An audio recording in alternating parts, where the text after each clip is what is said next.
Pemirsa, pelaksanaan pembelajaran tatap muka 100% di Jakarta menuai kontroversi di tengah meningkatnya kasus COVID-19. Terlebih sejumlah sekolah di wilayah Jakarta terpaksa ditutup pasca guru dan murid diketahui terpapar COVID-19. Lantas bagaimana pelaksanaan pembelajaran tatap muka ini ke depan dan apa saja antisipasi Disdik DKI agar tidak terjadi klaster sekolah? Dan saat ini telah tersambung bersama kami ada dua narasumber, yaitu Kabid Humas Disdik DKI, Bapak Taga Rajaga, dan juga Ibu Lilik Solika selaku anggota Komisi DPRD DKI. Ya, selamat malam Pak Taga dan Ibu Lilik. Selamat malam Mbak Yes. Ya, baik, saya ke Pak Taga terlebih dahulu. Pak Taga, tadi kita sudah sama-sama melihat ada tayangan yang mengatakan bahwa kasus COVID-19 meningkat di Jakarta dan ditemukannya juga varian Omikron. Ini dari Disdik sendiri melihatnya seperti apa di tengah penerapan PTM 100%? Ya, baik. Mungkin saya coba untuk klarifikasi dulu ya. Memang terpaparnya ya, tapi untuk variannya kita belum dapat info Mbak, bahwa apakah itu Omikron atau tidak. Paling tidak data bahwa anak kita yang sudah terpapar itu memang betul ada beberapa sekolah. Namun dibanding sekolah pelaksana itu jauh sekali angkanya ya. Angka yang kami dapati ada 11 sekolah yang diduga anak-anaknya terpapar. Sementara pelaksana PTM itu ada 10.947 pelaksana PTM di DKI Jakarta. Kalau lihat dari sekolah, kalau dari angka siswa yang terpapar ada 12 orang, sementara siswa yang ikut PTM itu ada 1.370.245. Artinya angka ini memang kita perlu sampaikan di publik agar sesungguhnya DKI Jakarta melaksanakan PTM ini secara umum masih dalam posisi aman di sekolah. Baik, dalam artian Pak Taga masih menganggap bahwa dengan kasus yang ada sekarang, ada 11 sekolah yang ditutup masih terjaga dengan aman. Lalu seperti apa untuk sekolah sendiri untuk menjaga keamanan itu dan tracingnya sejauh ini sudah seperti apa dilakukan? Ya, dari 11 itu sudah ada yang melaporkan untuk SMA 71, alhamdulillah hasil tracing atau kontak erat dengan pasien. 35 siswa itu dinyatakan negatif semua. Sementara sekolah-sekolah yang lain sambil menunggu hasil testing dari Dinas Kesehatan.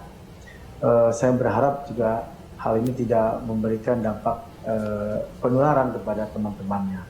Kalau lihat dari trennya kejadian ini banyak terjadi di luar sekolah, Mbak.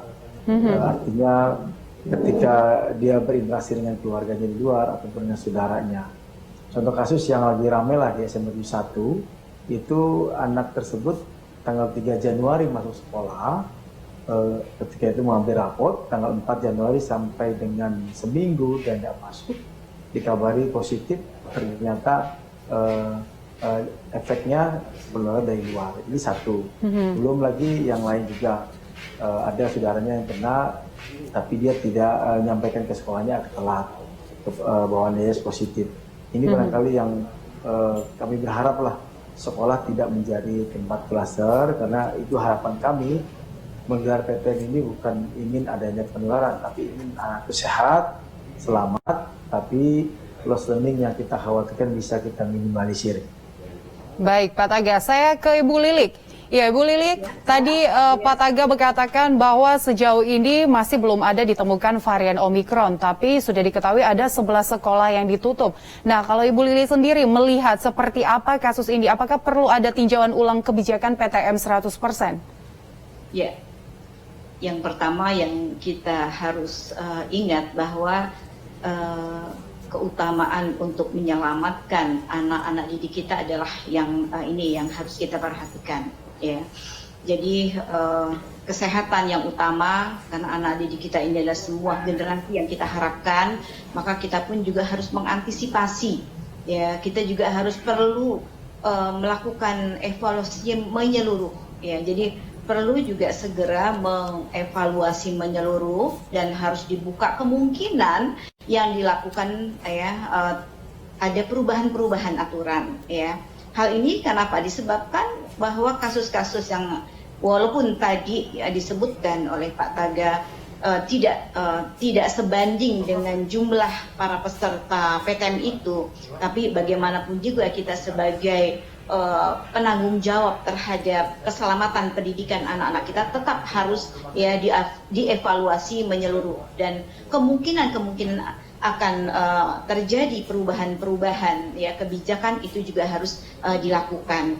Bagaimanapun juga itu merupakan tanggung jawab kita bersama untuk menyelamatkan anak didik kita semua, terutama adalah untuk anak didik DKI Jakarta.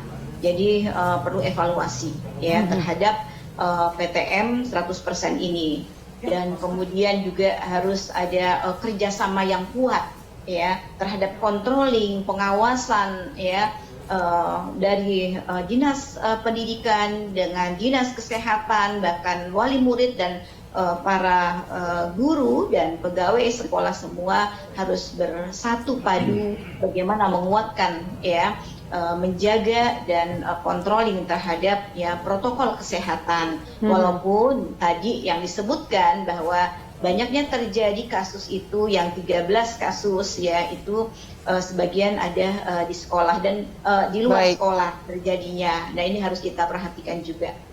Ya, baik Ibu Lilik dan Pak Taga, nanti perbincangan ini akan kita lanjutkan. Newsroom masih akan kembali usai jeda berikut, tetaplah bersama kami.